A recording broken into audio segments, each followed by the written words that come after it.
BJP నేతలకు MLA Raja Singh చురుకలట. పాపం ఆయన ఈ మరి దరిద్రంగా ఉంది రాజాసింగ్ పరిస్థితి. ఎమ్మెల్యే ఆయన బర్త్డే రోజు ఆ బీజేపీ ఎమ్మెల్యేలు, బీజేపీ ఎంపీలు, బీజేపీ కేంద్ర మంత్రులు ఎవరు విజ్ చేయలేదట. ఆయన స్వయంగా చెప్తున్నాడు. రేవంత్ రెడ్డి విజ్ చేసిండట. నాకు రేవంత్ రెడ్డి విజ్ చేయడం, రేవంత్ రెడ్డికి కృతజ్ఞత కూడా తెలిపిండు. రేవంత్ రెడ్డి నాకు శుభాకాంక్షలు తెలిపిండు నా పుట్టినరోజు. మళ్ళీసారి రేవంత్ రెడ్డికి ధన్యవాదాలు తెలుపుతున్నా, కానీ నా పార్టీలో ఎవ్వరు కూడా నాకు విజ్ చేయలేదు అనేది ఆయన లోపల ఉన్న మాట బయటకు చెప్తున్నాడు. పాపం ఎంత దారుణ పరిస్థితి. మరి బీజేపీలో ఉండాలి, అవసరం ఉందా? ఆయన బీజేపీ రాజీనామా చేసి రేవంత్ రెడ్డి శుభాకాంక్షలు తెలిపిండు కాబట్టి కాంగ్రెస్లో కనవో, లేకపోతే నీ పాత టీడీపీ నుంచే వచ్చిండు రాజాసింగ్, టీడీపీలో కనవో, నీకు విలువైన చోట నువ్వు ఎందుకు ఉండాలి? నిన్ను దేక్తలేరు కదా బీజేపీ వాళ్ళు, నిన్ను కాంతలేరు కదా. అలానే ఉండి వాళ్ళ బీజేపీ అని చెప్పుకునేందుకు, అలానే ఉండి మళ్ళీ వాళ్ళ మీద ఆరోపణలు చేయడం ఎందుకు?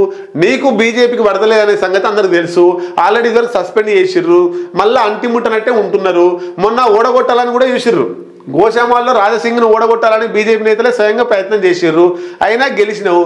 మళ్ళీ వాళ్ళతో వడనప్పుడు, వాళ్ళతో నీకు పంచాయతీ ఉన్నప్పుడు, వాళ్ళతో నీకు కొట్లాట ఉన్నప్పుడు బీజేపీలో ఉండాల్సిన అవసరం ఏముంది? పోయి రాజీనామా ఎందుకు? ఊకే బాధపడు మీడియాకి వచ్చి నా వాళ్ళని నన్ను దేక్తలేరు, నా వాళ్ళని నన్ను కాంతలేరు అని చెప్పడం ఎందుకు? దమ్ముంటే రాజీనామా వేసి ఊకో, లేకపోతే అలా పోయి కలిసి ఇద్దరు పంచాయతీ కూర్చొని మాట్లాడుకోర్రి. ఒక పెద్ద మనిషిని తీసుకొచ్చి బీజేపీ పార్టీ రాష్ట్ర ఆఫీస్లో కూర్చొని నువ్వు చేసిన తప్పులు వాళ్ళు చేసిన తప్పు కలిసిపోరు. లేకపోతే వాళ్ళు రాజీనామా వేసి బయటికి రా. ఈ ఊకే చెక్కలుగులో పెట్టినట్టు నా వాళ్ళు నన్ను దేక్తలేరు, అప్పుడో స్టేట్మెంట్ ఎందుకు అవసరమా అవన్నీ?